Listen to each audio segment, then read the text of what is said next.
episode 3 of the Kiszmet podcast. Welcome back. This should be a fun one. We're just going to freeball it. Now, if this is your first time here, what is Kiszmet? What does it mean? Who am I? Well, Kiszmet comes from the word Kiszmet. It's a Turkish Arabic word. It means destiny or fate. And I talk about how we have to earn our fate, specifically where it comes to relationships with others and with ourselves, right? So the tagline, the mantra of this mission is the science and art of connection, right? Because part of it's feeling, self-awareness, and understanding oneself, and the rest of it is biology, science, physics, and math. And this is the art of relating not just romantically, but with anyone. It could be parent with their child, teacher, and student, business meetings, bros, girlfriends, etc. Now, I started this platform to find the love of my life, and I am still on the hunt. The clock's ticking. I've got about 2 years and 2 months to find her. Less than 2 months, actually. 2 years and 1 month and 21 days to find her, which I will because I always get what I want. And that actually ties to something I want to talk about in this episode, which is the willingness to accept that you want love, that you want connection, that you are lonely. And this is different from the passing by comment of, well, it would be nice if I'm in a relationship. Actually, let's start there because it's funny. In the past, this stuff used to stress me out, and now it just enlivens me.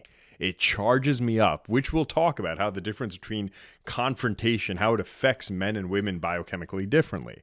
Right? It's negative for women. It's positive for men in certain contexts.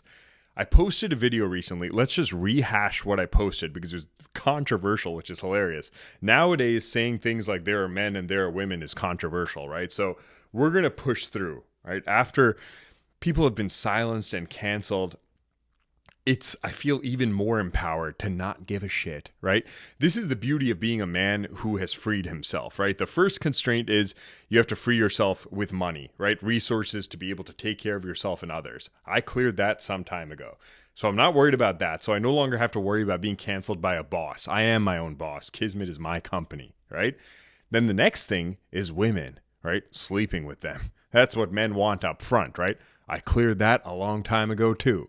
But then more recently, it's been this new follower stuff, right? I never even had social media before I started this in any real way because I used to work for the CIA's investment arm as a venture capitalist, focused on human behavior and neurotechnologies and human performance, which is part of the understanding I have that ties to all this. But my knowledge and experience goes far deeper than that. But the point being, I started getting all these followers, right? I have 400,000 followers or so, 91% female across different platforms.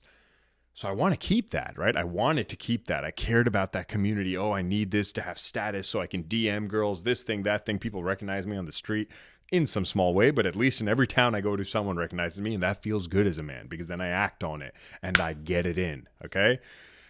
Helping them along the way. But the point being, I cared about that resource, right? Now I don't give a shit because we've talked about this in a different episode. I've had a fivesome before, right? And when there are 4 women there, you literally cannot touch all of them, right? Your body parts, even if both touch both legs and one's on your D and one's hugging you and kissing you, you don't actually feel the sensation. There's an upper limit to it, right? Like drinking, we talked about. Whether you're fat, skinny, rich, poor, it's a great equalizer that after a certain point, you're going to be wasted, right? There's an upper limit, just like food. You can be starving on Thanksgiving. I never eat on Thanksgiving until dinner, right? You still get an upper cap after 2 plates, etc. And I'm a big guy relative to most men, relative to Indian men for sure. So the point being that it's very important, right? As a man, you get through this freedom thing, you get through then access to women, right? Because why are we even earning money in the first place? We take care of the people we care about. We're all biological creatures. After sustaining life, we procreate. Mating is the whole dance that a lot of people aren't willing to admit. Everything you do, I can explain how it's tied to you wanting to mate. Whether you're aware of it or not, you can call that primitive, we're evolved and stuff. No, if you were evolved, you wouldn't be so stupid to not understand the core drivers of our program, right? They did this parallel where it's like, if you took the whole span of the universe's timeline, right, 13.x billion years, and you put it into the span of a year, okay? Just scale it down to a year. That when you look at when Homo sapien came to be, right, in that year. It's on December 31st at 11:59 p.m. and 59 seconds. That's how small the development of we are. Okay. So when people talk about things like, oh, we're in the 21st century. No, you idiot. The same things that have programmed us, programmed even Homo erectus, Homo habilis, right? This species prior to us, right? Families before us, kingdoms and phyla before us. The program is the same. By definition, if you don't mate, your genes get selected out, thankfully, for the people who choose not to. You're delusional. So anyway, you're a failure genetically and evolutionarily, and don't worry, evolution will take care of that. But the point being that this is all a mating dance. So you get the money, which gets you a level of power to get the girls, and then you get this status, or at least that's how I've done it. People do it in different orders, right? I mean, most men never get any of this stuff done. So I empathize with the ones who aren't getting the masculine men and all this stuff. Where are they? We can talk about that. But I wanted to keep these followers, and now I'm like, wait, like this five-some thing, I couldn't even touch all of these four girls at the same time. And then when two girls left, the threesome was actually better, right?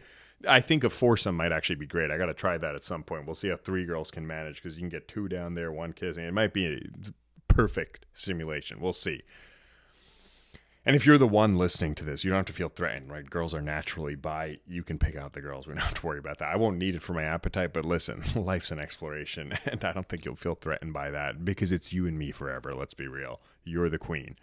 But now it's almost like I posted. Now I'm going to talk about what I posted that triggered everyone. Triggered the broken women, right? Not the healed or healthy ones. Okay, it's really just a mirror. That when people look in a mirror, and if they don't like what they see, some of them are like, okay, I'm going to self-improve. Others attack the mirror. They punch the mirror. I'm just a mirror. Okay, you can't get mad at me. You can't get mad at science. It doesn't give a shit about you. So I don't care. It's almost like a purge. I want to lose followers. I purposely posted it to my story to make sure people go and see how I throttle these women who are combative in the comments. Because if they don't understand the nature of man to uphold truth and honor on my page, right? I'm not going to their page and commenting on them. They're hideous anyway, but I'm not going them in there and telling them they're hideous, right? I don't care about their lives. Live and let fail. But they're coming to my house, the page I've created for my one, and saying this crap that's going to negatively influence like a cult leader, good girls who are coming to learn. No. It's not happening. So I'm like, I'll tell you about the video, but the point is I want to purge these women. I want to get rid of the trash. And honestly, of course, at large, we're not calling women trash, etc. I empathize with them. Their inner child got mangled. They didn't have the right upbringing. But the point is, you can have a broken animal with rabies and you can empathize with it. Oh, poor thing. But if it's coming into your house, you got to kick it the heck out. That's the point. And then wish them the best. I can't save everyone in my finite life. That is the truth. So I've realized a lot of these women, they've been raised either with a weak dad. Typically, that means also masculine mom, right? They have negative media influence, and then they have a ton of sexless dudes who reinforce their ego that they're hotter shit than they are. And this ties to the video I made, which is that they have this whole term, right? It's like incel for a man who's involuntarily celibate, right? Which is the majority of men. They did this study. It was like men 30 years old, like, were asked in the past year, have you had sex? And it was a number over 50% who haven't, right? Women tend to think, oh, it's so easy for men to get sex because they're matching with the guys who can get sex because they think they're qualified for that man, even though that man is just trying to use them for sex. And they conflate that sex for actual emotional intimacy, and then they'll call him a narcissist, like he's not ready for emotional commitment. No, not with you. And his standards might be off, but you have to understand how men work. Men bang zone girls like women friend zone guys. It's not very complex. It's very elementary biology. The fact that some women don't understand how men work where it comes to sex. Like when I talk to a woman, I know she's not going to get turned on by sending a random picture of my D as the first message. Obviously, women aren't visual. They're not just upfront sexual without some lubrication. They'll call themselves sapiosexual. That's just being a woman. So I'm like, I know they want to talk. I know they want to share their feelings. I know they want to be understood. I'm not like, why do I have to do this? Why are they not like men and just banging up front? That would be so, then I would never bang, right? You have to understand and appreciate the opposite sex. You have to respect the differences, or you'll keep failing with men.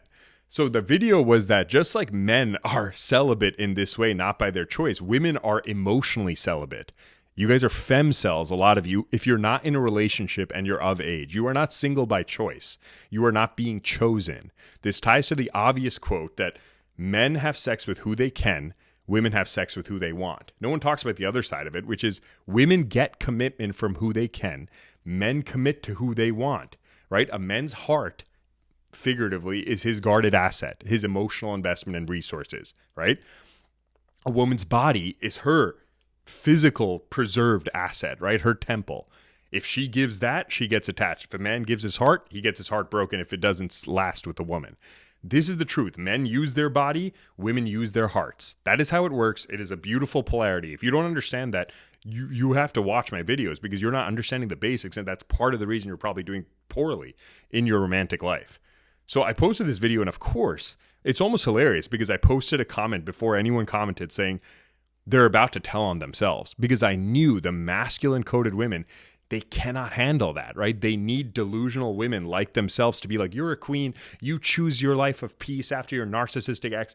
Because if they don't have that echo chamber, immediately they have to face the fact that, oh my God, I'm getting older, I'm getting wrinkles, men aren't pursuing me like when I was in my 20s, and holy crap, it's my fault, right? That is the craziest thing to actually embrace in them, because that would actually take responsibility. It would take pain. It would take, oh my God, I got to sit in this and I got to do something about it. It's way easier, they think, to just yap and complain and get other women who are also failing to say, you're okay, which is a tofu form of social validation relative to the core of what they actually want, which is to be loved by a man. Now, a lot of them, empathetically, have been through terrible stories, largely because of poor judgment, but the experience has been traumatic. It's been terrible, maybe outsized in certain cases, right? You can push someone by accident and then they suddenly totally hit the crap out of you, right? That's outsized reaction. That's terrible. So a lot of times, yeah, you made an innocent mistake trusting a man or something, and you get really screwed over in attachment. We still got to take responsibility. No one's going to come save you except you, right? We're adults now. That's the point. So the amount of women that got triggered was hilarious to me, because it's always the prettier women who understand it. And you'll always notice the women who get more pissed, they always have way more posts than they have followers. And then people retorted, I don't care about my followers, right? I didn't even know why you're bringing that up. No, it's the point that if you're posting thousands of posts on Instagram and you're getting no followers as a woman, it means something you're doing isn't hitting with the world, right? Your goal is not to appeal to every man, but if you have like 300 posts and 10 followers, you're not choosing that. It's because your shit doesn't resonate, okay? It's not like when I tell women like create art, that doesn't mean everything you make is good, right? If you just draw a random paint stroke, yeah, no one's going to give a shit about that. I mean, nowadays things are so mangled, people actually value those things as art, right? And this is the equivalent of like women showing their bodies and stuff. Yeah, men who don't pull, which is the majority, they give you the heart eye emoji and fire emoji, and then you think you're hot shit. I'm like, and then that makes women think I'm 40 and I feel more sexually empowered than I was in my 20s. That's not biology. No, you're not. It's a geriatric pregnancy after 35 on average. What are you talking about? You can deny biology and then say my aunt had a great pregnancy, this thing, that thing, whatever it is. But I'm like, those are anecdotes, and they probably would have had a healthier pregnancy and better outcomes if they did it when they were younger. So the whole talk, the goal actually is that it's about having kids. The reason, and then some people didn't understand, why are you even saying this? Why are you calling women femcels? Are you trying to put them down? No. Sometimes you got to light a fire under their ass to show them that it is okay to say that I am single, not by choice. I wish I was in love. You first have to be willing to admit that vulnerability in order to then say, okay, how do I actually improve my situation, right? Because if you're not receptive to that, no matter what someone tells you to do, you're not going to learn. You're not even willing to learn yourself, right? You are just so afraid of admitting, oh my God, I'm in pain. And I see this with women every day who message me for help, right? It's just constant externalization, right? Well, it's because my parents did this. It's because I had to work 3 jobs. It's because he did this. Instead of for 1 second being like, I fucked up. Right? And it's funny because it comes from the women who feel the most inadequacy, which is why they had to become the man that they want to date, because they thought, I'm not going to be good enough to attract a man like this, right? So there is a difference. There's no such thing as not wanting love. You're a human being. We all want it. Men and women don't operate on the same timelines. Men are short-term maters. Men up front, I don't want to solve for love before I solve for sex. And I'm number one at solving for that using just my mind. So I have the authority to talk about this. If I were a woman at my age, I would have a relationship. This is the equivalent of like, oh, this guy is 6 foot and this girl is 6 foot. or as they make fun of the 5'11 guys, right? That he comes across way shorter than a 5'11 girl. That's the point. That's the equivalent. 34-year-old man, 34-year-old woman, world of difference. It's a world of difference, okay? So the point is, you want to prioritize love, okay? Not passively say, it would be nice if it happened. Your mailman's not going to be the guy you fall in love with randomly on average, all right? You got to proactively attract it. Now, the reason a lot of these women are in this situation is because, like we said, weak father, intergenerational trauma, you can call it whatever you want, media reinforcing the wrong things, weak men reinforcing the wrong things. But the second you hear about it, the fact that you're so numbed and desensitized from listening to yourself and being like, wait, I'm a human being, I feel lonely. It's almost like you ate fast food and then you had the runs and now you're like, I'm not eating anymore. And then you're so hungry that you start going to worse fast food places with even worse food quality. And then you complain, why are these fast food restaurants so bad when there's literally Michelin star restaurants? You think there aren't women in love right now being provided for by masculine men? There are. You're not in that group if you're complaining about it, right? It is not a weakness to say, I am lonely, I want love and I don't have it. What am I doing wrong? Then maybe you have the chance to learn something, right? If you don't like what I'm saying, don't listen to me. I don't care. I'm teaching a lot of the science here and I have experience. I'm the guy you want to get commitment from. But the point is, if you can learn from the beast, you can take care of all your guys, because trust me, they're doing less than me in this market. So that video, it was just hilarious. We have to bring that up again because I don't care now is my point. Let me purge those women, because I think these women have gone through life, a lot of them. Like we said, this is the rabies animal equivalent. And men haven't checked them because these men are so sexless. They're scared to piss off these women. I do not give a fuck. I will always get sex for the rest of my life because I'm a masculine god. That is why I'll fuck your sister. I'll fuck your mother. I don't care. I'll fuck you if I want. Do you understand?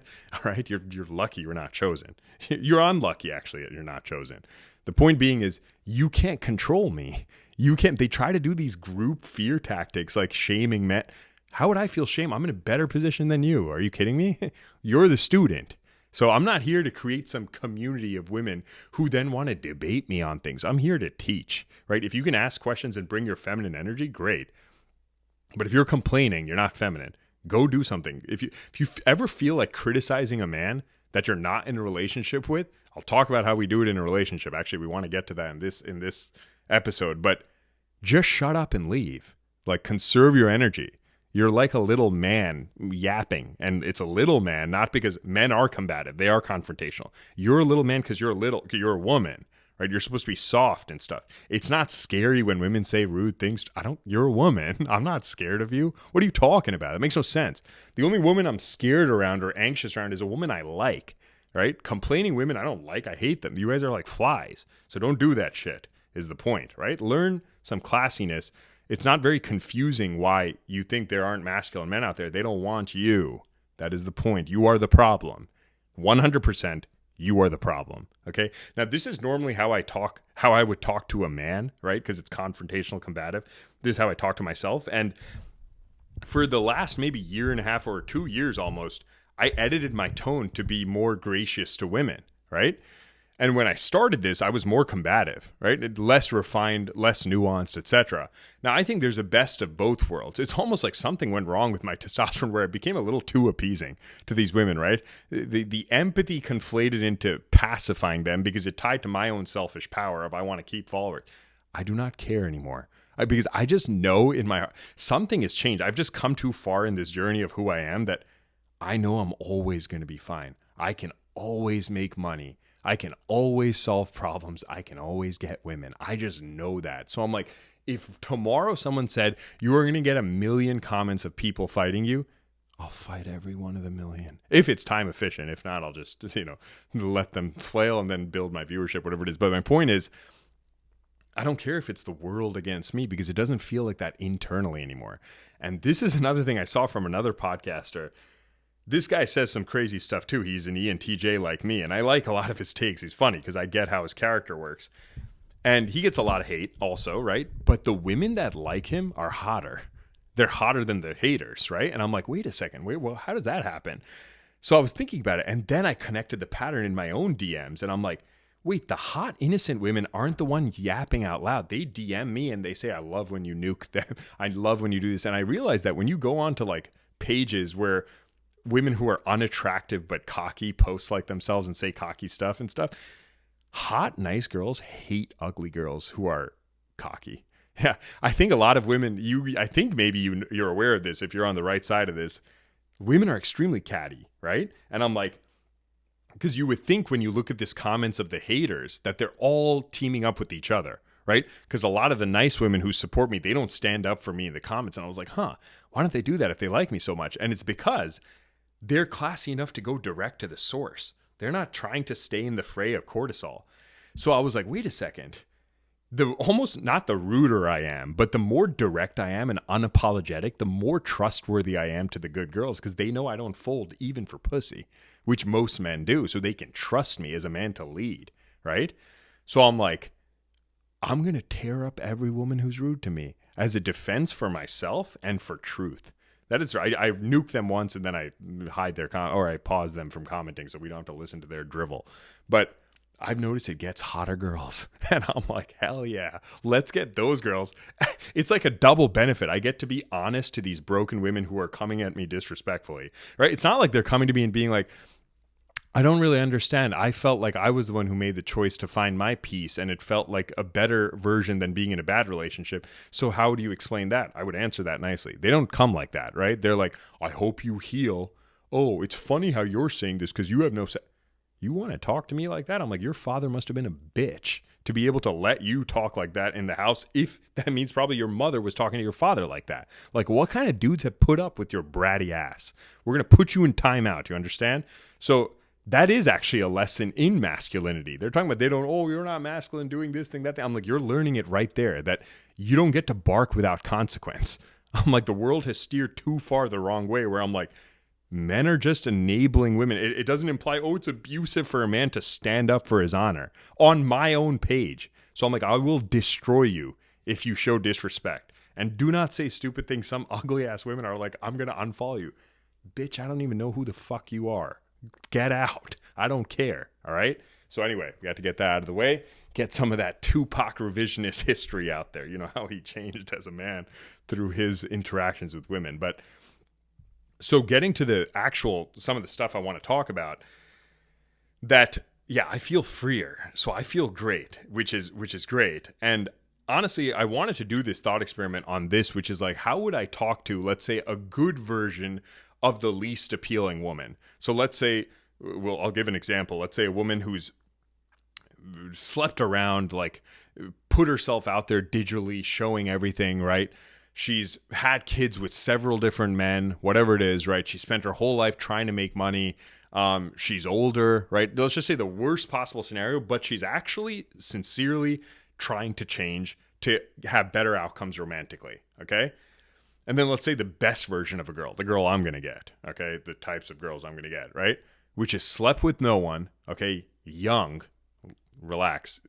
Honestly, when do they say birth defects start? Even under 22, there's birth defects if it's too young, premature. 23 to 32 is when the defects are not there. And then statistically, they start to exponentially increase. So honestly, 18 to 22, when you date them and then they mature and then et cetera, they're ready to have kids once you've already courted them, et cetera. So the point is, let's say no count, hasn't slept with anyone, young, healthy, good upbringing, low trauma, the trauma of just empathy not being fulfilled, maybe a pet passed away, etc., that type of thing, right? And proactive about attraction, right? Nurtures her own inner beauty and expresses it, exfoliates her emotions through art, through expression, through socialization, through conversation, through community building, whatever it is, right? And she's building knowledge in the emotional intelligence arena by interacting with people from different backgrounds, right? By understanding stories and by understanding herself. Okay, so this is the cleanest version. This is the most traumatized version. Now, chances are on average, this is like if someone's in credit card debt, if you give them another credit line to pay off that credit card debt, could they be rigorous financially and austere and pay it off? Is there a chance? Yes. But on average, they have a higher chance to default again, right? Especially with a higher interest rate, let's say, and stauncher, stricter limits. So I'm like, by definition, the women who are on this side of the equation, right, who are having a tough time, they have less of a chance of even being the person who genuinely wants to change their position because they're already in that position for a reason, right? And that compounds almost the cortisol of not being able to process, how do I get back to a calm state? They're in constant survival mode, as they'll call it, right? So I was almost like, if I were to talk to those two sides, how would I talk, right? Because it would be different if I were like, okay, what do I do with this woman's life to help her be happy? What do I do with this woman's life to help her be happy, right? Now, it would be way more pleasant to talk to this girl, right? But, yeah, some people, I think some women and men too, delusionally think that people want to fix her upper case. Like, what? Women are actually more drawn to that because they're naturally empathetic. But I'm like, they think, oh my God, I've been through all of this stuff. I have these kids. I have so much stress and this job. I want a man to save me almost and put me in my feminine, right? If he's masculine enough, he can hold it. It's like you have to project out your failure onto a responsibility that a man has to have. It's like gaslighting 101. It's delusional. The men who fall for that crap. I'm like, no. He doesn't want your baggage. He'll find a girl without baggage, right? So the goal is you reduce your baggage, right? You don't reduce your kids, but reduce your stress, career, and your perspective is a huge part of it, right? I've met women who are virgins who are just like, I can't wait to lose my virginity, right? They're less feminine in that respect. And I've taken some virginities like that. They're less feminine than a woman who is, I had one long-term boyfriend. I had another one who I really thought was etc. And I realized what a big mistake it was in my judgment. That woman can be more feminine, I've seen in their presentation, than this girl who's just from a small town and didn't get the chance to sleep with a guy who was tall enough or something stupid. So I'm like, it's about tested potential, not just, oh my God, I haven't slept with anyone. My resume's perfect. This is the equivalent compensation of women filtering the crap out of their pictures. I'm like, if you have to filter, that means you're not hot.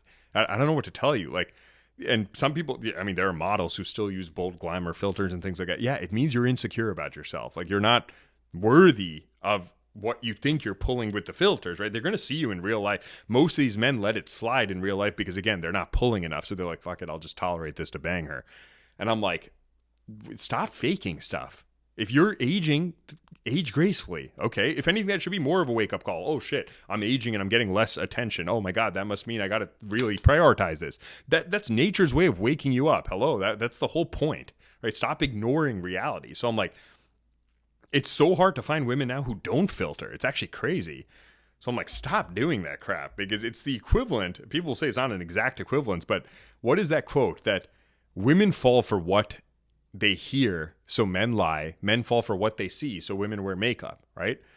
One would be considered, oh, it's an enhancement. One is externally exactly putting something out there that's not true. But I'm like, men are externalizers, right? They're the sperm. So in some ways, it is the equivalent, right? Women withhold truths more. Men exaggerate truths. So I'm like, there is a difference. But whatever it is, the point being, if I had to talk to these two women, right, for this woman who's on the furthest side, I would be like, okay, first, right, the first thing that has to happen is you have to reflect on what's gotten you here, right? There's some lack that started this whole thing to overcompensate and over-index in the masculine way to almost numb the pain of not feeling flow in your feminine. So it could start with divorced parents. It could start with a terrible upbringing, etc. No security in financial provisioning, etc. Growing up, always feeling unstable.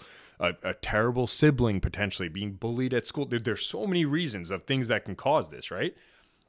So first we have to understand that, and we have to say, are the causes of that disease still perpetuating today? We don't just try to cure the symptoms. Like, okay, when you go on a date, don't bring up your kids and body count up front, right?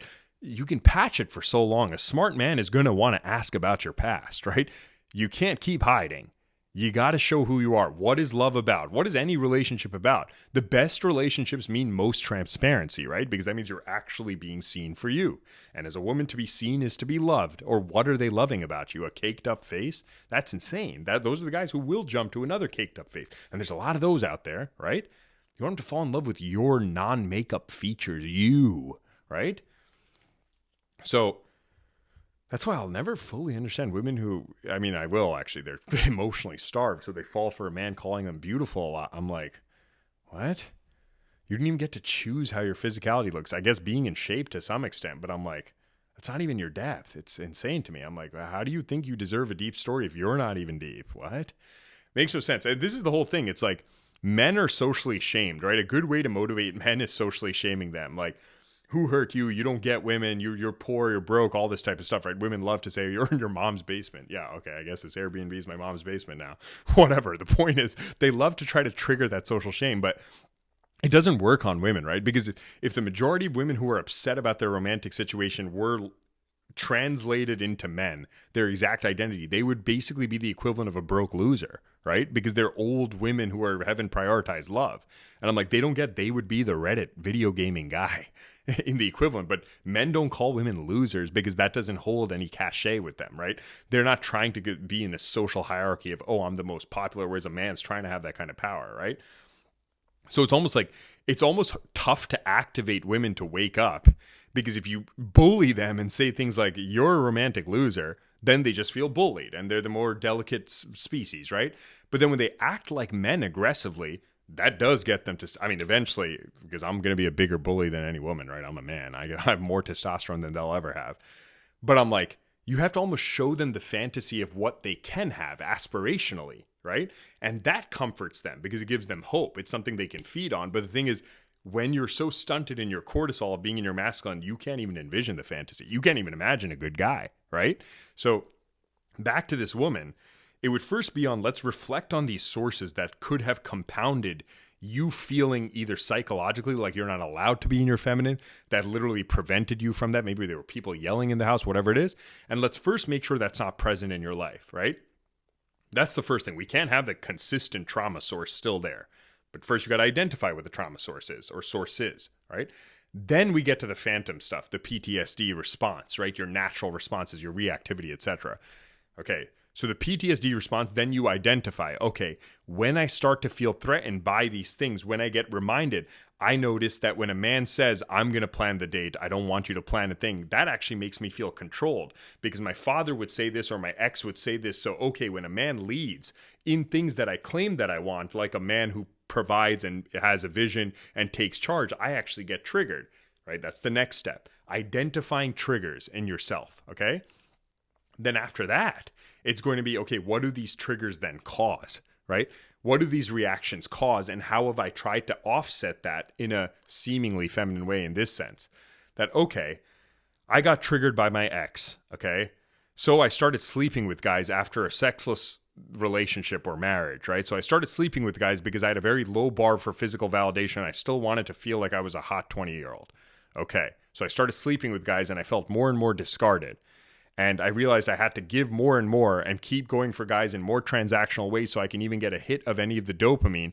Because at this point I felt so numb and the oxytocin from deeper bonds was so frayed in me that all I could look for were some escapist spikes to shut my brain off, like travel, like girlfriends in the same position, like a career, which gives me some delusional small tofu versions of oxytocin, like becoming a real estate broker. Women always go get their real estate licenses when they're failing at life, right? Or they'll become an aesthetician in the non-feminine sense. They just join that because they want to just basically, I don't know, they just always go into hair or do something, and it's not by choice. They try to start their own clinic to have other women who are basically faking it, tanning salons, all this crap. Aesthetician, cosmetologist, you have to worry about those girls because it's either they were doing it as a passion when they were young and then they made it something. That's different. That's like a true artist. But the majority of them are just shallow bimbos, right? They're just doing it to be around other tacky women and things like that. It's like the Scottsdale trophy wife. It's not good. Or the Jersey Shore version. There's like different versions of it, whatever. It doesn't matter. But the point is, you would then see, how have I tried to offset this PTSD response? Oh, I got a job so that I wouldn't have to feel like I depend on a man. And I'm also getting these other girls in a similar position telling me I'm a queen who come to happy hour with me. So now I have an illusory sense of community, even though I still feel empty. It's all stemming from this emptiness. So you first got to identify all these things, right? Because if you don't see it, they're going to be operating in you while you're just saying, what color dress should I wear on the date? Like, that's not going to fix this, right? So I could say that just tactical advice. If I could puppet her, I'd be like, okay, she's not allowed to sleep with anyone. She can't do this. She can't do this. All this type of stuff. Like, don't bring up your kids on the first date. All that type of stuff until he asks, like all that stuff. But I'm like, that's not going to work. You got to get to the core, right? So I would tell her that. For the soft woman, right, the one who's preserved her value, I would say, you have to create. Okay? This is like the advanced version. If she can make it through all this, she can get back here, try to re-virginize herself, figuratively. It would be that you need to create, right? Because I've talked about this with some women recently that, we'll talk about this separately, which is men don't like a woman who's combative. That's the worst version, right? Confrontational. It's like dealing with a dude, and men are more confrontational. They're going to bulldoze and shut you down.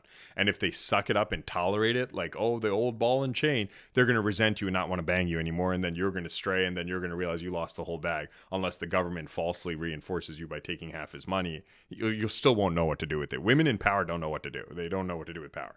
Okay?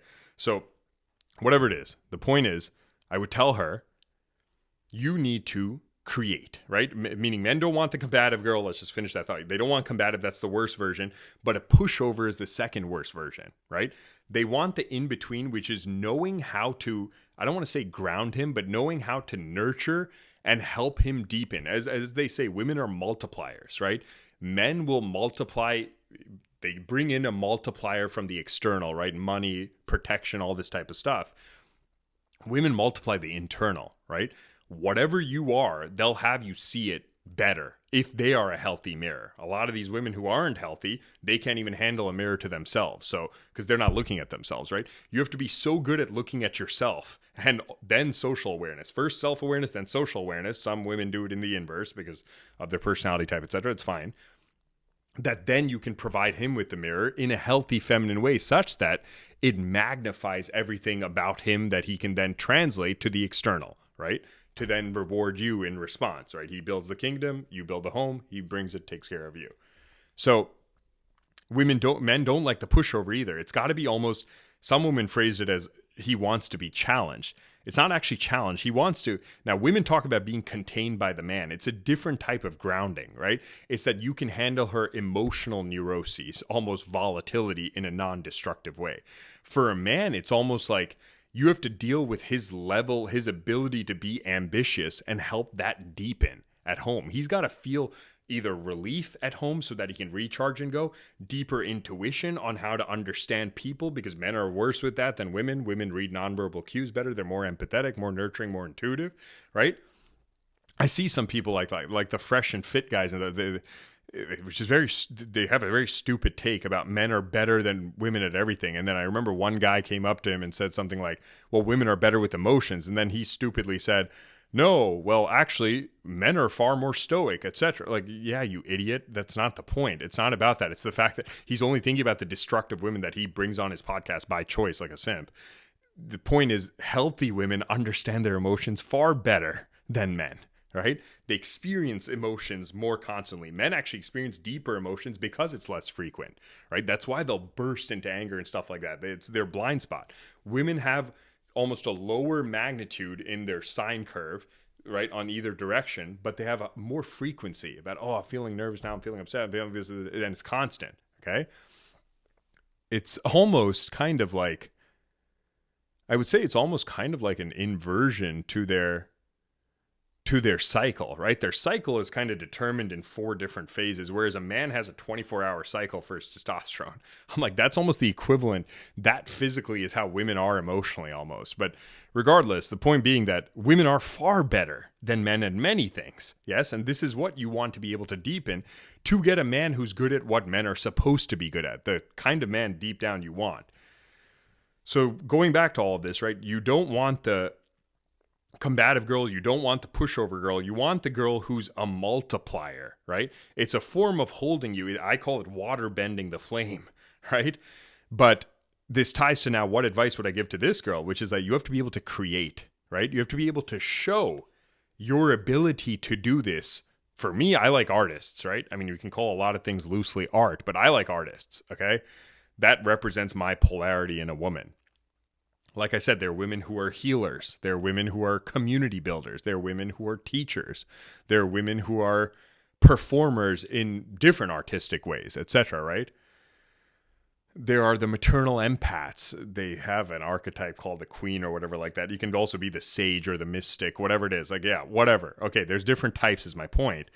But you have to be able to show that externally, because a man is not going to show up at your doorstep. So you need to have a public account, right? How can I find you if you're just a small girl in a little village? That means you're not super deep, because that means you're limited level. It's not even about projecting and understanding vision. It's that you are going to end up with someone from your town. That is stupid, right? This is like women who complain about dating apps. Oh, the guy's in my town. Yes, switch your location on the dating app. Clown ass. What are you talking about? Put your location somewhere else and then he'll solve for it. Oh, but long distance men don't want to do that. Yeah, it's a negative. That's life. Then either move closer to the men or you be feminine enough that he is going to solve for it.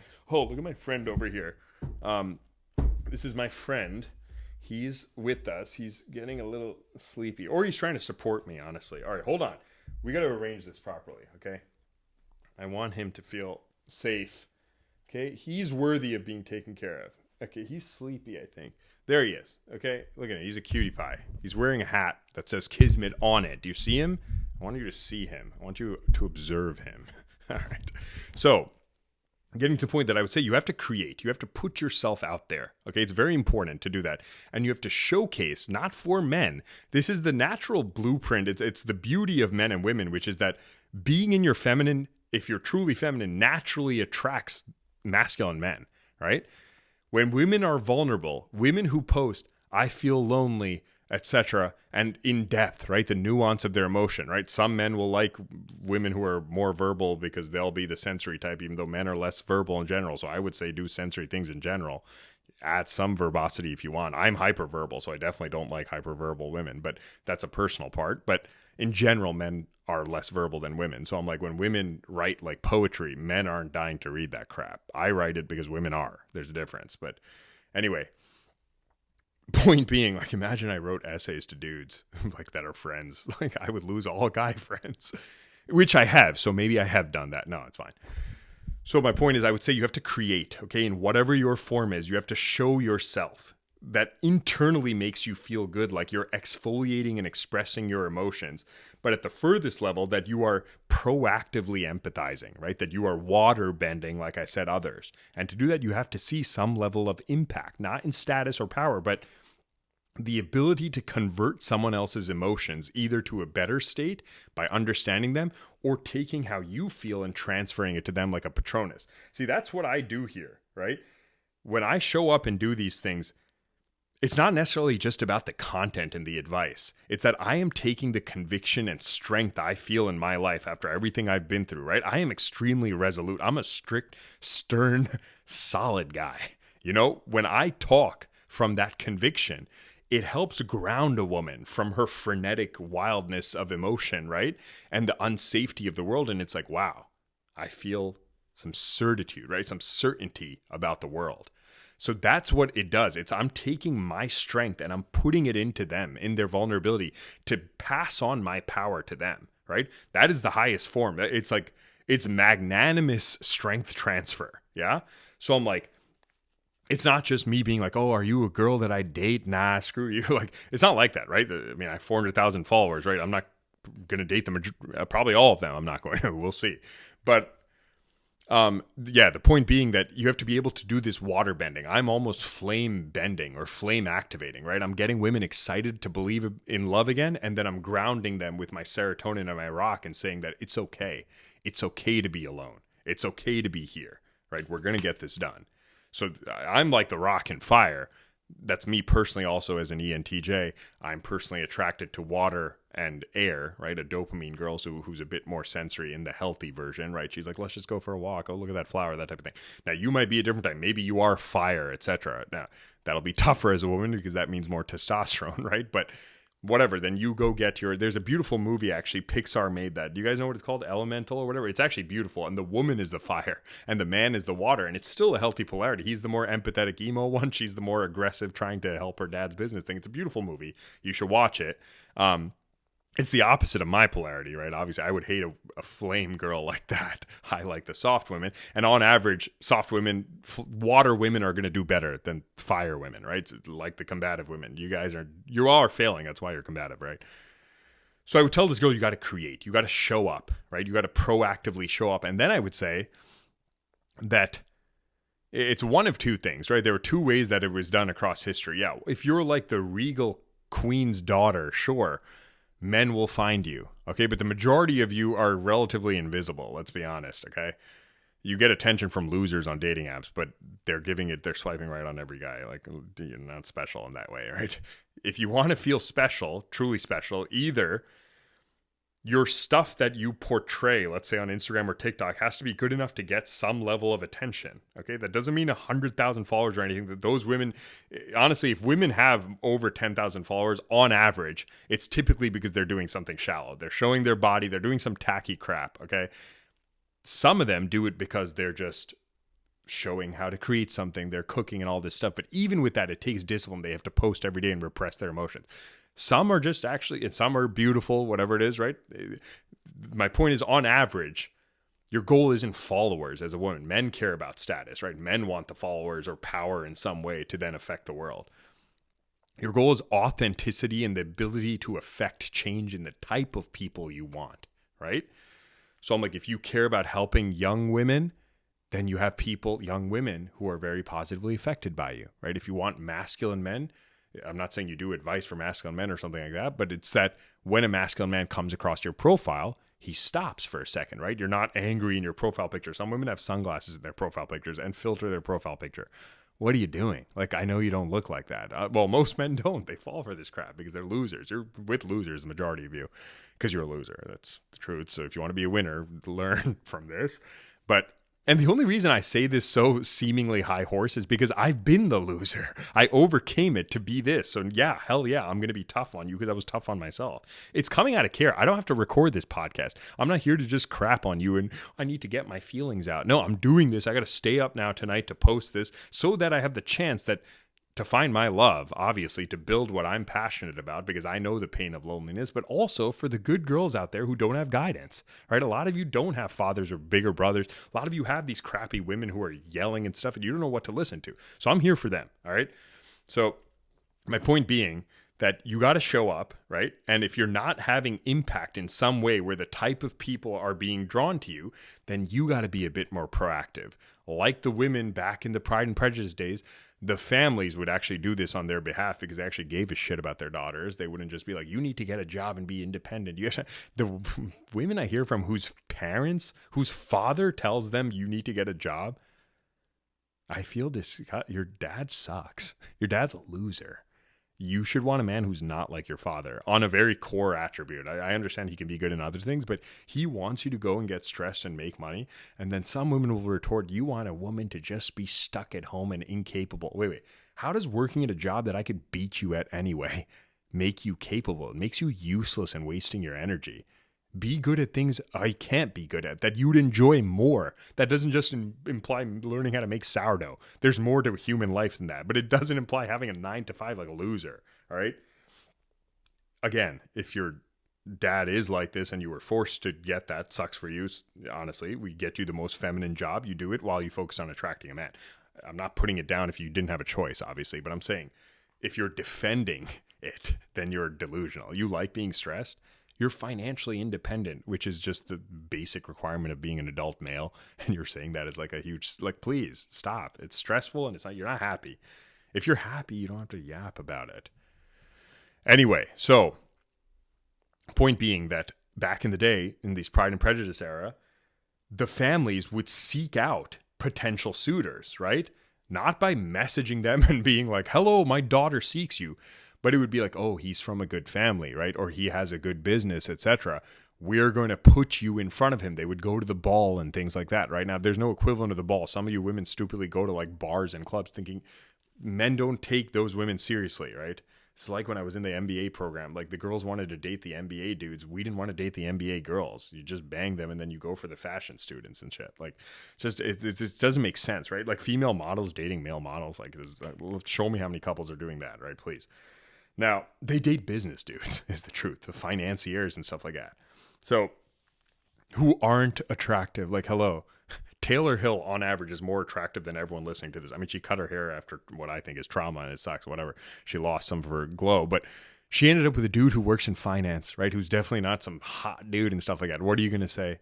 That she had less choice than you? Like, what are you talking about? Right now, obviously her values may be totally off. It seems like it in terms of how she changed herself. But my point being that it's not about looks for women, okay, when it comes to men, at least for healthy women, okay?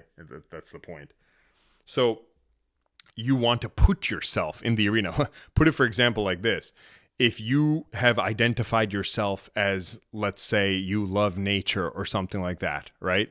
And then you want a man who, I mean, liking the outdoors is not actually a deep value, whatever it is. But let's say you want a man who's built a business or something, or is independent. Let's even do the most basic search, just an entrepreneur. You can do hashtag entrepreneur, and then you put yourself in front of him by liking one of his posts or asking a question.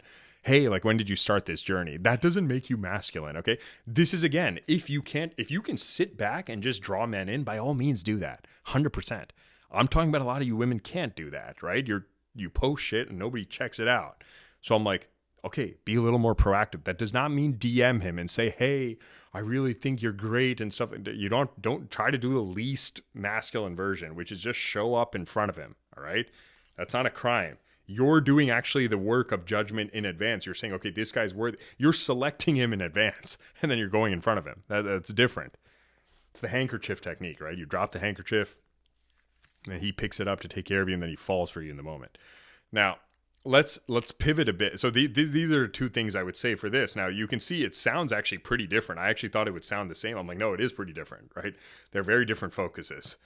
This woman, I would say, reduce stress, get your dad to pay for you, focus on expression, etc. Take in a lot of stories, reflect on yourself, show that you can water bend and create art, and then close. Close by the time you're in your early 20s. That's what I would say. Close. Make it your priority, close, and then you'll have the life you dream of because he wants to make you happy. That is the point. See, this is the thing. I saw this, that a lot of women complain about, oh, I like the fuck boy, and I'm not turned on by the nice guy, but the nice guys are the ones that want me, and the fuck boys don't want me, right? It's because they're emotionally unavailable. No, that's not why. It's because they're not available for you, okay? There's no such thing as emotional unavailability in a man. There's a such thing as emotional lack of depth in a man, and that's the majority of men.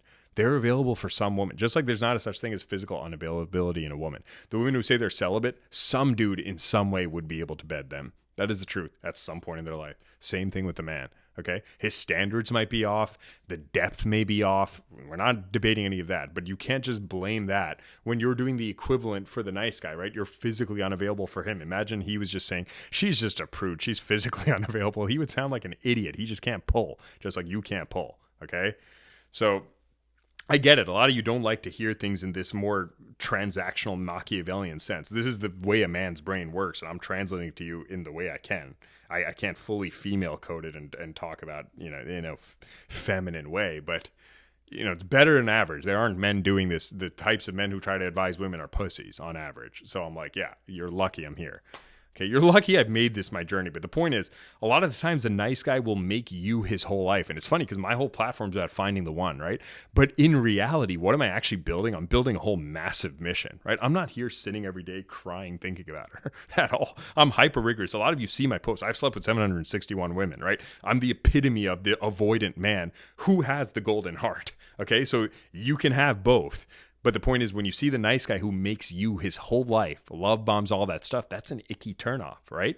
Because it means he's got nothing going for him. But then you get the guys who are just making their life about their priorities, where it's almost like they're straight anymore. They're not prioritizing women at all. And broken women will get tied to that dopamine variable reinforcement that I want his validation, I want it, etc., right? And they're getting addicted to shallow things like his status. Other women want him, all this type of stuff, right? And I'm like, what you want is a man who has a conviction in his life that he's building no matter what, that you can't even take away from him, that there's a solidness in that. That is his core. That is his mission, right? And then you are his woman. Two separate things. Not you interact, you help him build in all these things, but you don't take that away from him, right? These are two things that can coexist. The problem is you're either looking at guys for the guys who don't prioritize you at all or the guys who over prioritize you. You need you need the version where he's prioritizing you by choice against his other priorities, inclusive of it. Because the truth is, if he didn't have that, you wouldn't like him. So I always say that, like, sometimes I'm like aggressive or intense with a woman to like get her to come over because I want to sleep with her, whatever it is. And then she agrees, she's here.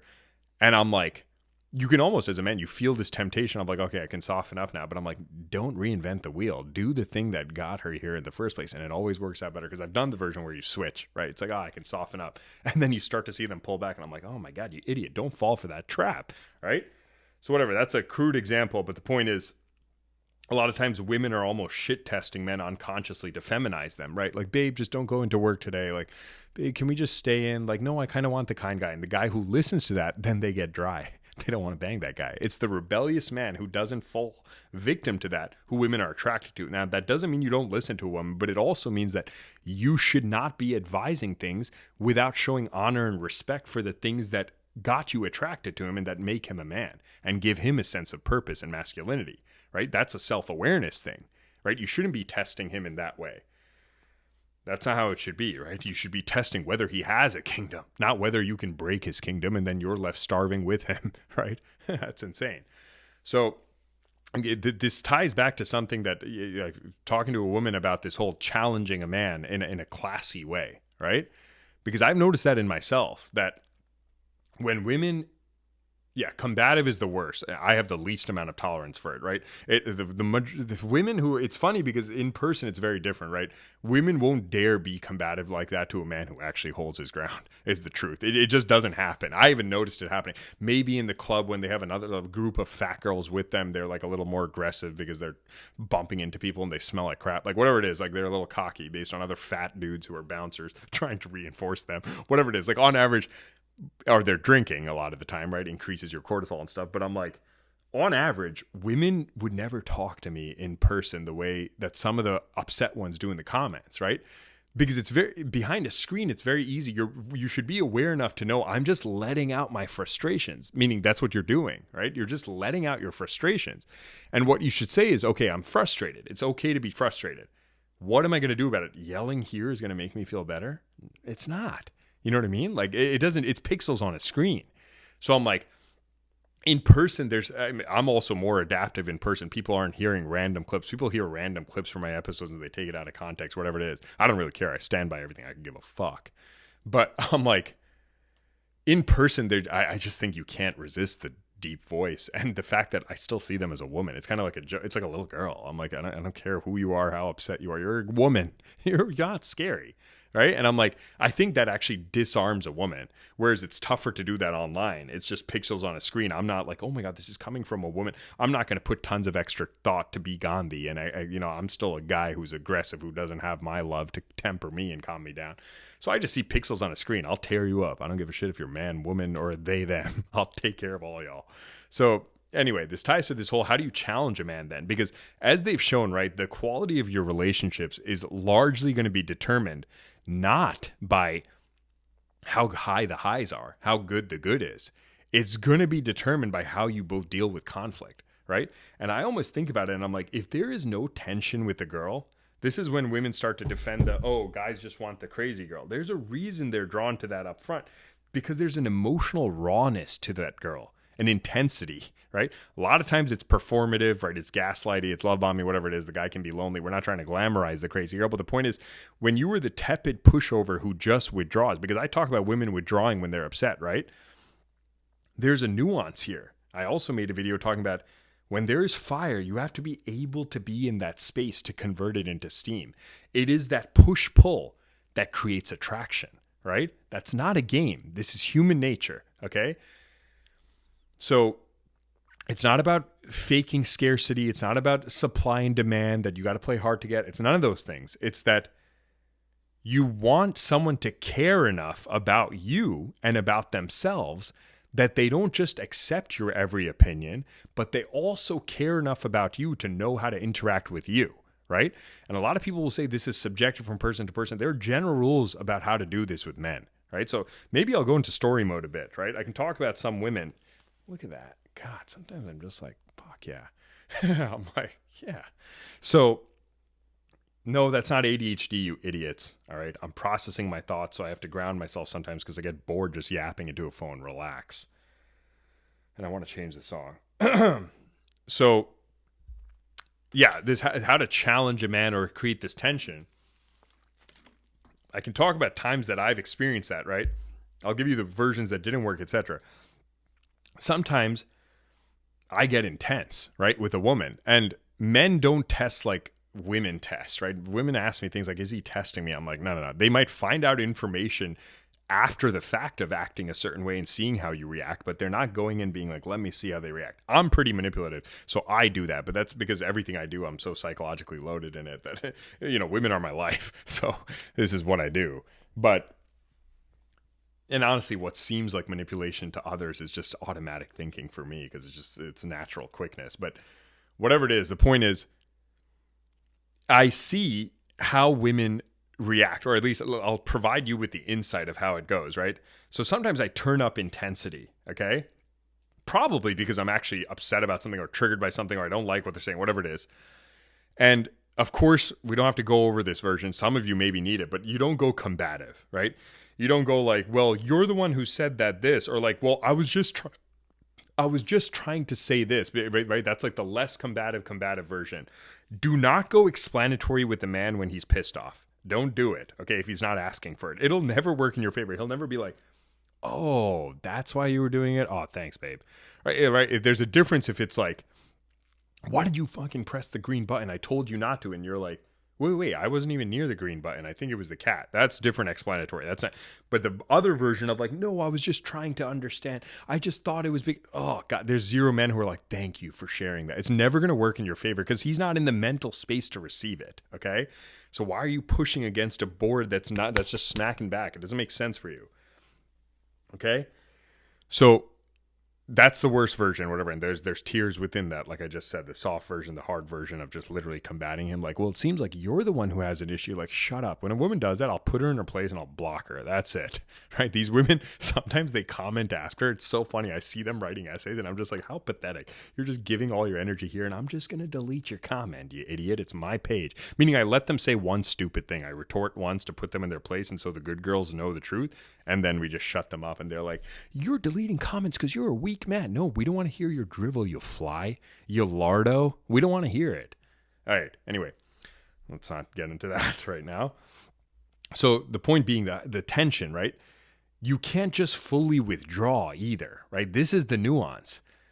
It's a safer bet than the other versions, but sometimes I turn up and they're like, okay, I actually posted some stories about that. It's like, okay, have a good night. Like, oh, okay, I'm sorry. Yeah, have a good night.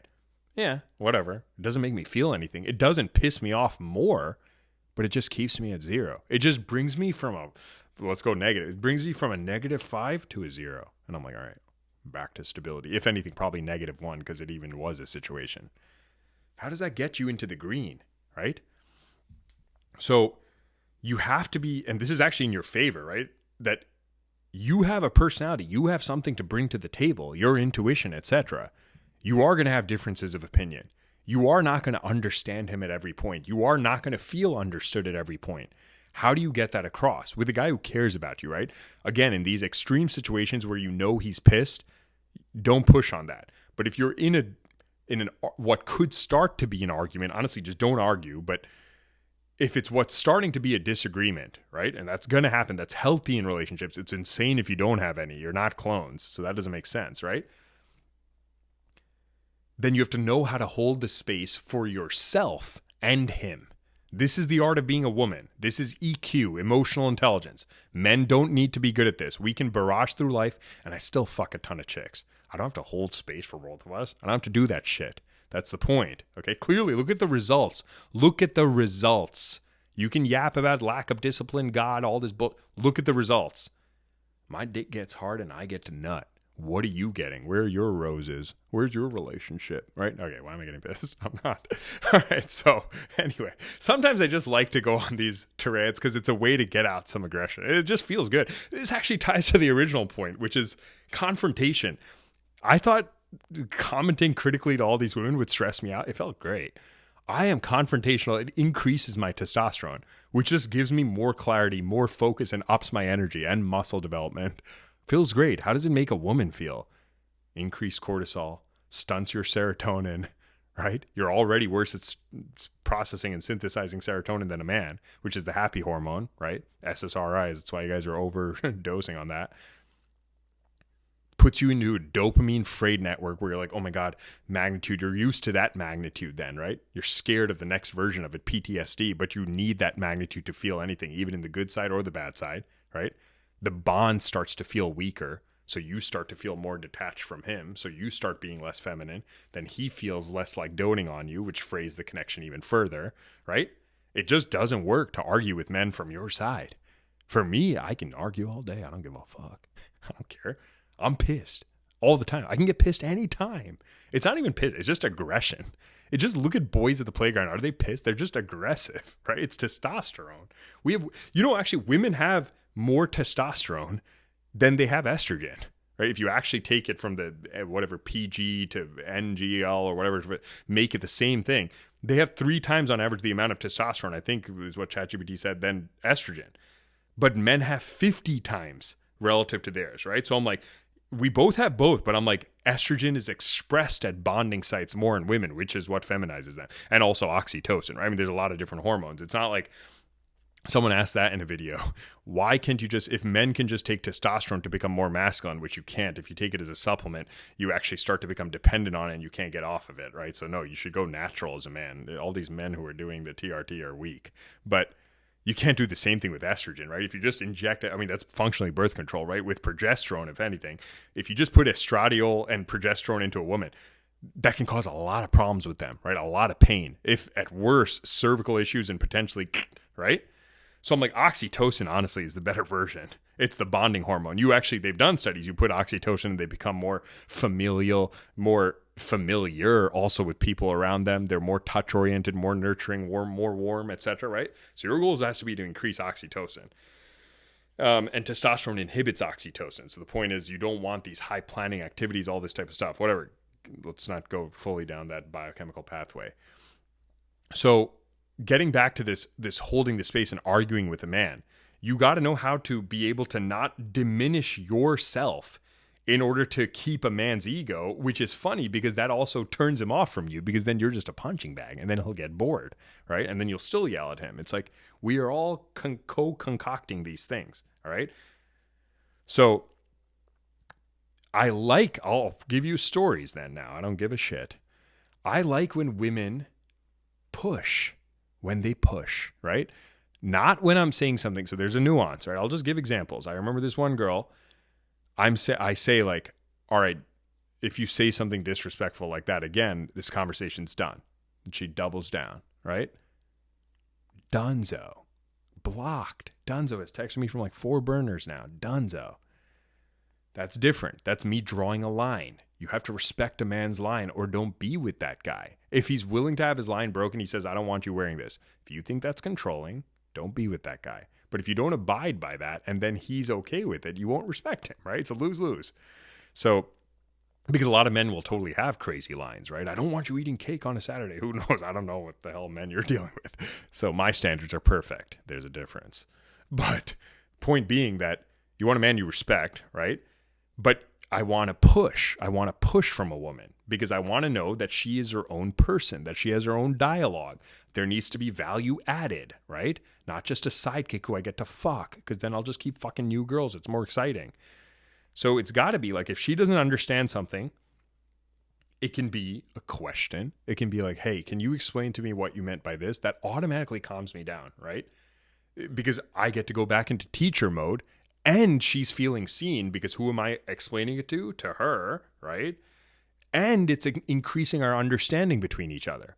Great tactic. Number 1 version. Another version, this is more advanced for the smarter women out there, is the car salesman technique, right? Or I used to use this in arguments. I remember with this one girl, we used to get into arguments. Well, it would be me arguing, basically. She was way more introverted than me, but she would feel bad sometimes after because she was introverted. I would feel bad about her feeling bad. And then I would be like, all right, fuck, how do I recover this? And I started introducing this technique. It was fantastic. You basically are bringing up, it's also interrogation technique. You bring up their negation first, right? In the sense that you say, hold on. So you do almost a more extreme version of it. So it's like, you must think that I'm, or you don't even speak for him and his feelings because that could feel like don't speak for me. It's more of like, again, like a question almost. It would be like, So right now, can you help me understand? Are you feeling like I'm not worth talking to because of XYZ? And let's say I didn't say the words "you're not worth talking to." Let's just say I said that I don't feel like talking right now. So, and let's say she does this slightly hyperbolized version, right? This is just mathematics that when you go a little more extreme, it's natural to regress to the mean, okay? I always say this to women. I'm like, if you beat yourself up, then a man won't feel like he has to criticize you, right? But I see women who like, no, but I didn't do this. And I'm like, all right, then I'll put you in your place. If you're not going to put yourself in your place, I'll put you in your place, okay? If you're going to be combative. So it's this nuance of like the hyperbole where it's like you're speaking and you're forcing him to become conscious of his own thoughts. And they've shown that when you put a mirror like that, automatically people de-escalate, right? So that's another technique, which is like, and there's a difference, right? Because I've had women also in my DMs recently being like, God, if you just think I'm the worst person ever, or if you think I'm failing at life, and then I have to be like, stop being a theatrical idiot, right? We don't need that. Don't be dramatic like you're a fucking victim. I don't like that crap either, because that's manipulation, right? So it's got to be this healthy prodding almost that it's like, whatever he gives, you go a little step further when you're trying to water bend him, right? You're directing the flame into a direction where he then sees, oh my God, I'm on fire, right? Because when a man's in heat, he's not feeling that. And heat doesn't always imply a conflict between you. It could be him complaining about a coworker and stuff like that, right? Although that's different. Then you should up your flame and almost reinforce it into a powered stream and be like, oh my God, that guy sounds terrible. Like, what the hell did he do? Like, whatever it is, and then let him yap, right? Like, you're like taking out the poison from him while being a cheerleader. That's a different version.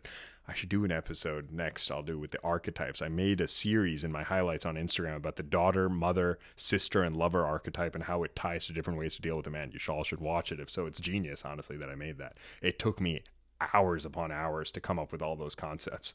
So I thought I was very proud of that, but whatever. Yeah, I love that. I'm a good guy. I'm a very smart guy. That was very good stuff. Good stuff. I like that. So you give this version where it's you're having him face himself, right? That immediately has him calm down, because then he'll be like, no, I'm not saying that you're not worth talking to. It's just right now I'm not really in the mood. So automatically he's self-regulated. Now, a lot of women will be like, he has to know how to do this on his own. Yeah, I'm not saying men should have the ability to be punching walls and stuff like that, but men are going to regulate themselves worse than women. That is the truth. Just like you all are going to be less, I mean, they've shown this study too, right? When men and women sleep, if there's leaves rustling outside, women sleep through that. Men wake up way faster. When there's a baby crying, men don't wake up. Women wake up way faster. We are biologically imprinted to respond to different things, okay? So, men self-regulate worse. Women externally regulate worse, right? You put a woman in a car that's like swerving, she flails a lot of the time, right? You put her in a dangerous alley, she'll get scared. I've been with women in random situations like this. They flail if they have any level of emotion, and that's okay. I'm not like, look at you. That's insane. I'm like, you're a woman. This is a scary situation. Your cortisol is probably taking over your system. You're in fight or flight or fawn mode. Let me step in. Right? I got to be able to manage my cortisol better. I got to seek out activities that stimulate my cortisol enough to the point where it's not debilitating my testosterone, so that it goes into vasopressin, which is the deep bonding hormone for men. It comes when overcoming stress, etc. Imagine men who never sought out stress or almost sought out trauma that they could handle. They would never do anything. Imagine they were like, well, I haven't traveled anywhere. I haven't read anything. It's stressful. Yeah. But when you see a woman who's like, oh yeah, I've dodged stress my whole life, that's the best kind of woman. We are different, right? Trauma is bad for women. Good for men if they overcome it. There's a difference. Good for women who proactively avoid it. There's a difference, right? So anyway, that's another version. They've also shown another technique when you self-regulate in front of a man because you are external outside of him. That also helps him snap out of it, right? Where it's like you start and you're like, hold on, wait. You just said, or I'm not understanding. You just said this, and then you say something like, okay, wait, let me calm down. Meaning you show externally that you are self-regulating. They've shown almost like a dyadic, meaning partner pair, the other person then tempers it down as well. So I'm like, if I see a woman about to heat up and she's like, wait, no, I really want to talk about this. And it's like, okay, wait, hold on. Actually, let me calm down. I don't know why I got like that. Immediately I feel like, okay, wait, we're in the same team. We're not fighting here, right? Because if someone's priming up to fight with me, I'm going into fight mode. I don't care if it's a man or woman. I'm just feeling like, okay, I'm fucking going for it, right? All right, this doesn't mean physical. Calm down. This is symbolic. I'm not Chris Brown out here. Although she hit him first, right? Relax. You don't hit a man's balls by her own admission and expect Chris Brown not to defend himself, but whatever. Point being, I don't know the story. Who knows?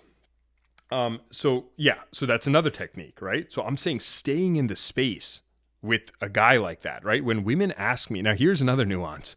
When women ask me questions and push, I love it, right? When I'm attracted to them. So that's the key, right? If an unattractive woman who's super out of shape messages me something deep about me that she's asking, I'm like, ugh, this is like how you guys feel when you match with Hinge dudes who are like broke and bald and stuff. I'm like, oh, go away. Yikes. I don't like that. When they ask me a question, I don't care if they're 300 pounds and they're like, hey, I really like your content. I'm trying to get healthier. I just really want to find love. Thanks for everything you do. I don't even care I don't even see their size. I don't see anything like that. I just see a good girl, right? Who's got to keep working on being good to be healthy. But I'm like, when they want to know about me, if she's hot, then I'm like, push it to the limit. I want you to ask me the hardest fucking question. That is the truth. So I'm like, when I've had women who ask me a question, I'm like, this is the EQ part that you're supposed to have. There is going to be resistance at first from the man. I'm not just like, oh yeah, let me open up about how I went to juvie and got expelled and then cut people off and then how I have to deal with this and this. I'm not going to do that, even if I like her. I'm going to first try to deflect. I'm going to try to gauge, is she going to betray the paranoia? What is her agenda here? I'm not just going to spread my emotional legs for her. I'll be like, I'm not going to do the stupid female equivalent of being like, do you do this with every guy? So dumb. Anytime women say that to me, I'm like, yeah, she's going to be easy to fuck. But anyway, I would do some kind of deflection, whatever it is, right? While keeping the flirt going. Now, again, how do you respond to that? A woman might be like, hey, stop deflecting. Again, don't tell me what to do. Now I'll go defensive, right? But the nuance would be if she's like, engages with what I say, even the deflection, etc., and then asks it in a different way. She's not letting it go. And I'm like, okay, all right. And I'm like, when I then finally answer that question, I'm like, when I'm taken away from that conversation, that is the girl I'm thinking about, okay? If there is no push and pull, if she is not pushing me into a deeper part of myself, that is uncomfortable. Remember, if it's all comfort for me as a man, I don't feel attraction. Now, okay, wait, I thought you said that a woman should be a home, she should be his relief, etc. Yeah, that's in the deeper nurturing parts of the relationship. This is the equivalent of why you don't buy a man a birthday gift if you're just dating and he hasn't claimed you, right? Women cook. I've had women who have cooked for me and left stuff on my doorstep and stuff, and I'm like, all right, don't want to talk to her anymore. Like, what? Food's probably poisoned is what I'll think. You can't do girlfriend behavior like that before you're made a girlfriend. So I'm like, you have to understand that difference, right? That you want to push, there has to be, so you're going to be the home in this nurturing environment when that's already, when you've gotten to that, okay? But in the meantime, to get to there in the first place, I'm like, you cannot be scared of a man. It's funny, for how many women who claim they're independent, you're all terrified of men. You got screwed over by one guy because of your own shitty decisions, and now you got to swear them off. All men, because you're so fucking scared of feeling for them again and being an idiot. You're not scared of them. You're scared of yourself around them, which is even more silly, right? Stop being so scared of men. Get some fucking practice on a dating app. Send your journal entries to 100 men. See how they respond to it. Be vulnerable and then unmatch them if you have to. I don't care. Get some fucking practice with your girlfriends to start. A lot of you don't have good girlfriends. So I'm like, all right, start with ChatGPT then. I don't care. But I'm like, you got to be willing to hold that tension with the man, because in that tension, gold is formed. It's like a make or break. If you fuck it up, it becomes a negative for both of you. If you guys deal with it well, you get closer with each other, right?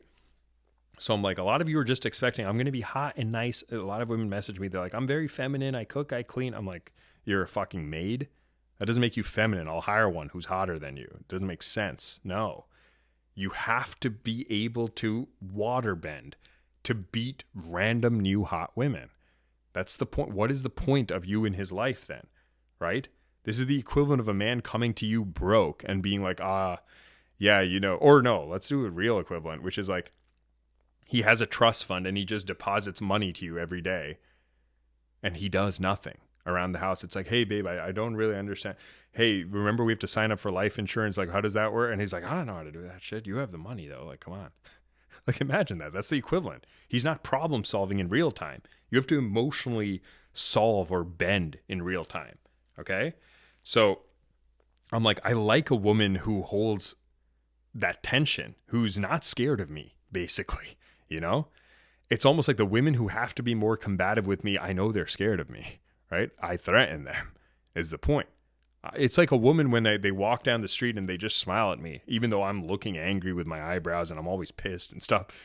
I'm like, you just saw this and you just saw straight through to my heart or what I could be, you know? And it immediately floors me. I think about that shit for days, you know? So I think that's very important to understand that tension, which is you got to be willing to push a man and know his limit at the same time. And you need to shut up when you hit that limit. A lot of you women don't do that. It's like, oh, after you're like, I'm sorry, I just wanted to say, and I'm like, that shit is a 10x negative multiplier. I'm like, if a woman yaps to me after I'm done, oh my God, that's like a dude trying to touch you when you're like, I don't even know, on your period or you're in deep cramps and you feel bloated and you're like on the toilet. Like, that's how it feels. So I'm like, yeah, you got to know a man's limit. And honestly, people will say it's hard to know. It's really not. Like, it's really not. You can, or get better at it. Do that test online about reading emotional expressions and stuff and get better at it. But I'm like, if you're willing to hold the space to actually read a man's emotions, which is supposed to be your job, like what else are you supposed to be good at? Jesus, if you can't even get that right, you'll know when he's getting pissed or if the tone changes from positive to stern. You can see it in this conversation too. I've had different random ups and downs and whatever it is, right? But at the core, I'm still fine, right? There's been no massive trigger or anything like that. So, yeah, because I'm not being pushed, right? You understand. He understands. He gets it. He gets it. We're going to name him tonight. He's a little messy, which I like. So I'm going to call him. I'll call him. No, I have to think about it. He deserves real dedication. All right. So yeah, that's very key because I've had a lot of women just back away and they think they're doing the right job and they're like, all right, I'll just text him later on and things like that. And then they'll complain about, oh my God, the guy brushes things under the rug. It's like, sure, that's how men naturally are with avoidance, etc. So you have to be able to bring out some of these things, right? I advised that recently with a woman, which is like, be willing to talk about his ex because men aren't going to their guy friends and talking about their exes. Women are doing that shit, right? Be willing to understand those parts of him. Honestly, it's a test. If he gets too emo about it, that's a bad sign, right? But give him a space where you don't feel threatened. When I see girls get threatened by the same things that a man is threatened by in a woman, I'm like, you're insecure. There's a difference. It's like, that's why men are called a player. Men sleeping around, healthy for them. Women sleeping around, terrible for them. Men emotionally giving in depth without qualification, terrible for them. Women emotionally giving freely, very healthy for them. Very different, right? So when I see that kind of equalizing of men and women in ways that we are not the same, it's terrible, right? So I'm like, you need to understand that difference, the difference in really how men and women confront these situations. You can't just back away and expect a man to then chase and be like, hey, can we talk about this more? But you have to know when his avoidance is still pushable, right? Like I said, the version, if a girl asks me that question, I'm not going to openly be like, hey, I'd love to talk about my trauma. I don't want to do that crap. But if she says, hey, like, I'm really curious to understand, like maybe even just this one question. And then she slowly, like a trickle, like water cracking into the rocks and then being like an ocean that splits it open. That is what you want to do. And then the next day, who do you think I'm going to think about? It is that girl because she has made headway in a way other women have not, right? That is the point. So It is very important. Women don't like to think in terms of novelty and competition. Like, how are you going to stand out from the competition, lady? Men do that. They try to peacock, like, okay, I'll be louder. Like, I'll wear something crazy. I'll show a different watch that I have, or talk about Bitcoin, Coinbase instead of Bitcoin. Stupid things like that. Sure, that's being a man, where we peacock, right? But as a woman, it should come from your internal, which is, do you not want to get to the core of a man? And the majority of women don't, because they haven't gotten to the core of themselves. You don't have core digging activities. You're not good at core activities. There's not much under there. And I'm like, then people will ask, okay, how do we make more under there? Well, it's not about we need to get life experiences. Your travels only make you more masculine. Be assured, everything you've learned on your travels, I can figure out online. Unless you went with your family and some man was taking care of things. That's different. That's great. Or with your man, of course. Right? So it's not that. What'd we say? It's the travel part. What is it? I just get annoyed anytime I think about these masculine women. It's just so, it's like thinking about dudes. Honestly, that's why I hate it. That's why I hate thinking and talking about masculine women, because it feels like I'm talking about dudes. And I'm like, I don't want to talk about dudes. I'm straight. It's weird. I hate it. Yeah, so no, we were talking about what to build as a woman. I'm like, yeah, it's not about reading a ton of books. It's not about worldly experience. That's all that builds a man, struggle and all that type of stuff. As a woman, it's honestly more of an activity of retaining your value. It's understanding how to read when something is stressing you out and knowing how to walk away from it with class and minimum damage. So like damage control. This is the equivalent of why you should ghost men, right? A lot of women will text a guy and be like, I actually am not interested. And I'm telling you, the majority of them, they're going to have a man who then puts them down. And then they're like, how could that happen? Men shouldn't. Because you're an idiot. Not because you were wrong to cut that guy off. Screw that guy. But you are not conserving your energy. You're trying to mother him and you're claiming it's coming out of empathy. And because the golden rule, I want to treat people how they treat me. Okay, then why don't you go install his shelf, clown ass? No. You confront a man and put down his ego. He should have ego. He should tear you up and be like, you idiot, you're lucky I gave you a chance. I don't care. He's a man. He should have self-respect. He shouldn't be lying down and be like, thank you for letting me know. Ew, what a loser. Screw that. Why don't you just not yap if you don't like a guy and go? So that is a self-awareness thing, as I'm saying, that you feel discomfort. You're like, I don't like this guy. And then knowing how to deal with that discomfort, which is when discomfort, you don't go to the source of it. You remove yourself from the source of it. Do you understand? And that is an art. It's way easier. Sounds way easier than it is to do. You got to be willing to do that, because a lot of times, like we talked about with the earlier examples, there's underlying symptoms that are at play. You're actually texting them because you want some attention. You actually want a story to tell your girlfriends because they're your only source, or they're the echo chamber that makes you feel less old and unappealing, whatever it is. You got to know the sources. You got to understand your inner workings very deeply. And a lot of times, some women will be less internally reflective. Some women don't like to journal. Some women flesh out their inner feelings by talking to their girlfriends. That's fine. It's social awareness and then self-awareness. We talked about that. But it's still feminine coded, is my point. That is how you deepen. Seek out nurturing activities. Seek out activities and hobbies and exercises that bring in and require your empathy. Be around animals. Take care of your nephews. Have a self-care routine. Get nature. Start a community, right, of something you care about and you're passionate about. Create art. Take in art. I am telling you, you all think you need some insurance policy because, there's no masculine men out there. If you're worried there's no masculine men out there, it means it's an internal projection that you don't think you're feminine. I just know I'm a god. So I'm like, wait, if I exist, I know there's got to be a god somewhere out there too, a goddess. That's just natural. That is projection. That's healthy projection because my self-esteem's high enough. The women who are saying masculine men aren't out there, it's because you are projecting that you are not feminine. You know you're not feminine enough. Like, let's be real, right? So... and usually you aren't, is the truth. So we can fix it though. That's the beauty. We can. These things are fungible, right? Some people then say things like, "Oh, but I'm a single mom. Am I screwed?" It's like, yeah, it's a tougher situation. We make the best of it. We don't bring up the kids on the first time, etc. We let the man ask, etc. Right? We let you pay for all the kids because they're kids from a random other man that he doesn't give a fuck about. Like, whatever it is, you know what I mean? So those are random tactical points, but. Everything is fungible. Everything is changeable in life. That is the beauty. But you have to want it. And to want it, you have to first say, I want something to change. To want something to change, you got to know what you want in the first place. And to know what you want, you got to know what you feel. To know what you feel, you got to listen. You got to listen. You got to still yourself. To listen, you got to still yourself. To still yourself, you got to stay away from stress. To stay away from stress, you need me. You need a man. Do you see? I'm at the beginning and the end. I am the all-father. Yeah. So whatever. I don't know if that sequence... No, that was a fucking beautiful sequence. That should be a quote in Bartlett's. Honestly, my daughters are going to have a fucking great father. That's the truth. That's going to be amazing for them. Like, that's the truth. I'm going to qualify their boyfriends very intensely.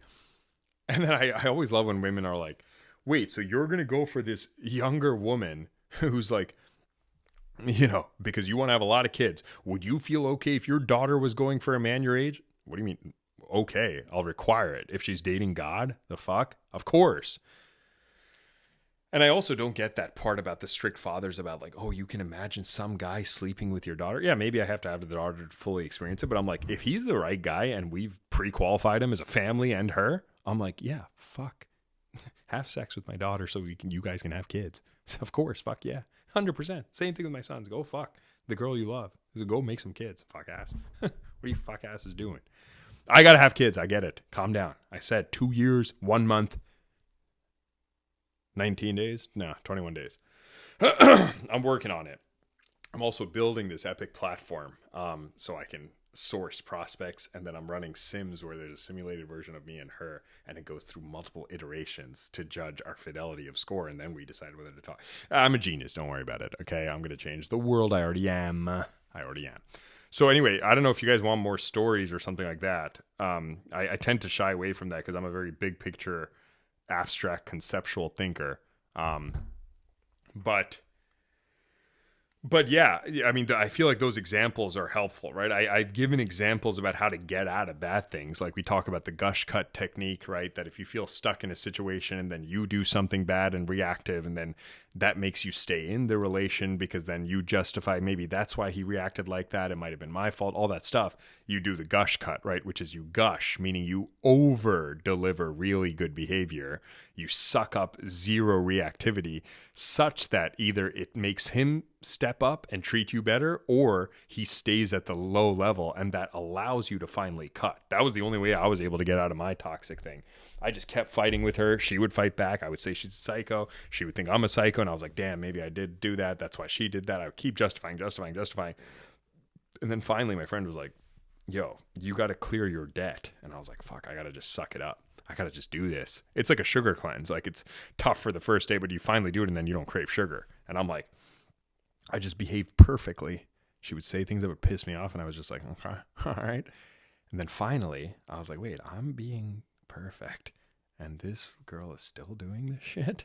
And then I was just turned off. I was like, get the fuck out of here. I didn't even say that. She just imploded and left, which is great. So, yeah. So the point is that's how to get out of the bad things. But I'm like, I don't talk enough about how to get the good thing, right? As if I'm talking to my girl, the love of my life. And that ties kind of to the example I gave for this girl, right? Create, show up, and don't just show up, but care about receipt, right? Like I said, it's not about quantity as a woman. As a man, it's quantity. It starts with quantity, let's be real. For you, it's quality, right? Are you influencing? Are you having empathetic water-bending impact on people you care about or are attracted to, right? So that matters, okay? Because women crave depth. They crave almost a vertical depth over horizontal variety, right? Men crave horizontal variety up front, across species. Men want to fuck new. Short-term, quick, right? And then the woman who compels them deeply enough gets their heart then vertically. For women, they start vertical. They want depth of investment. Fill it up. Then for that guy, they go horizontal, sexual crazy. They'll fulfill every one of his desires, right? They get hornier, honestly, than him when his drops off for a bit in early relationship because the novelty drops, right? So it's the invert. You guys start like this, then you go like this. Men start like this and then go like this. And that's how it should be. So if you see a man who's You want a man who's got the most horizontal, who is giving you vertical, right? If a man's all vertical, he's a simp. He lacks access, right? If a man claims he's all horizontal, he's not into you, okay? So that's the key. The conversion is what you want. You want the player who chooses you, understand? But in order to have a man fill your depth, you need to have the deep vertical. And I'm saying I don't see a lot of deep verticals out here, okay? So to have something to show, you have to have something inside, okay? So that's what I want you all to deepen in yourselves. Like we talked about, stilling yourself, listening, removing sources of stress. And I'm telling you, the man will come. Not magically, etc. You got to show up. Like we said, we talked about the different techniques for that. But I'm like, that is what they want. I'm telling you. Women who are vulnerable with me, honest, effusive, and kind, those are the ones I will treat nicely. Those are the ones. The other ones will just be fucked. Literally. That's all I'll do.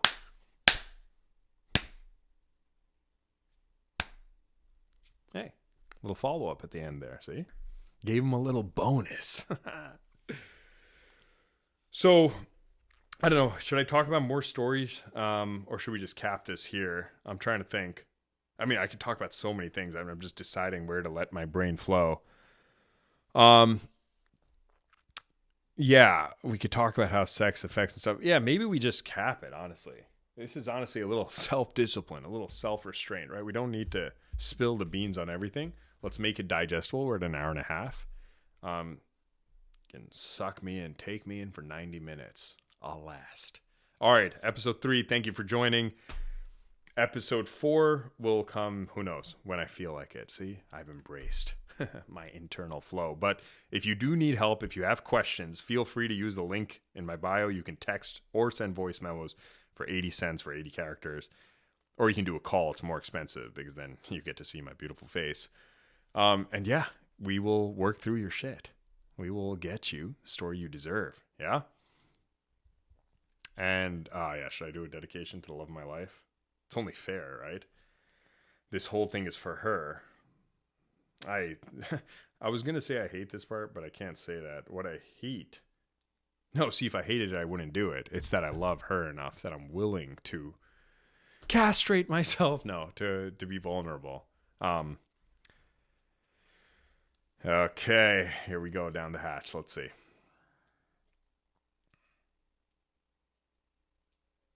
I thought about that too. I was like, maybe I should make a video a day just to show dedication. But no, we change our forms.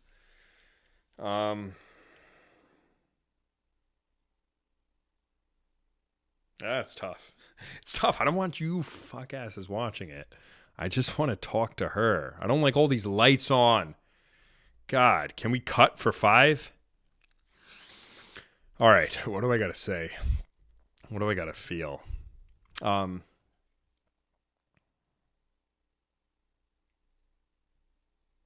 You know what I can do? Let's see if I have it. All right. Damn, I am weak in this way. And then women aren't. Women can share their feelings on demand, on command. Yeah, this is tough. I love you, of course.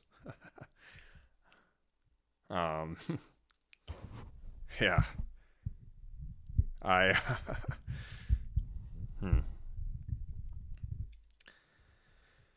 Yeah, this is tough.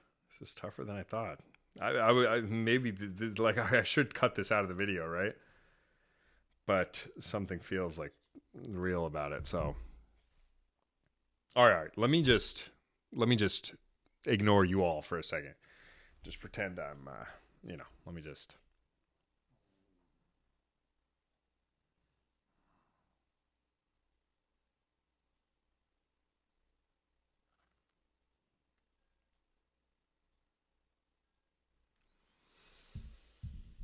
Hi, love of my life.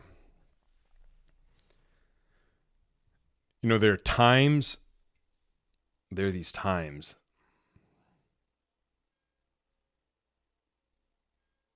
where I feel worried for myself. You know, some of the few rare moments where I actually empathize with myself. And I worry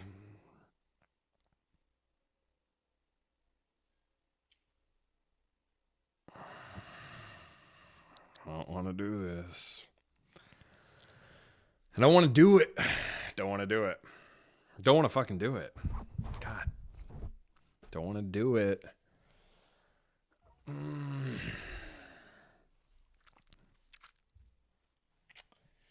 want to do it. Don't want to do it. Let me see. I don't know. Why am I so closed off emotionally right now? What is holding me back right now? Yeah, maybe this is what she would ask me. Yeah, maybe I'm scared that there's no woman who will actually stand up for me and defend me. Yeah, maybe it does take a toll fighting all these women in the comments. You know, there were a couple that were nice to me about it. And they were like, you know, keep doing you. They DM me some others. They're right. That happened. Yeah, maybe I'm worried a woman seeing that. You know, it's the line between can she see the purity underneath it and see that I'm standing up for her, or does she see me as this untempered vagrant, a werewolf unleashed? Yeah, and I suppose that makes me sad, those visuals, imagining you looking at me in shock or in fear at worst, because then I'll really feel alone, right? And I don't know who I'd go to or where I'd go, because you'd be the one I'd want to console the stresses that I take on. So I get scared of that sometimes. Yeah. And then I wonder whether I'm supposed to hide that in me, but then I feel like I'm not showing my real self. And then I have this flash again, where I imagine her reaching out. And she doesn't even have to say anything. She just looks at me and her hands on my heart. And I just know that she gets it, that she's on my team. And God, I would change the world for that woman.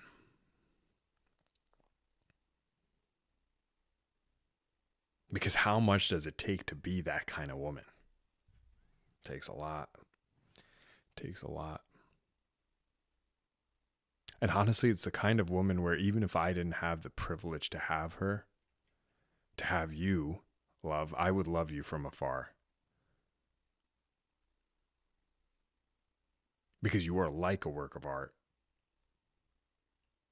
And it's people like you who inspire men like me to do what I do. You know, I've traveled the world, been with a lot of women, experienced a lot, and none of it really excites me as much as the thought of you.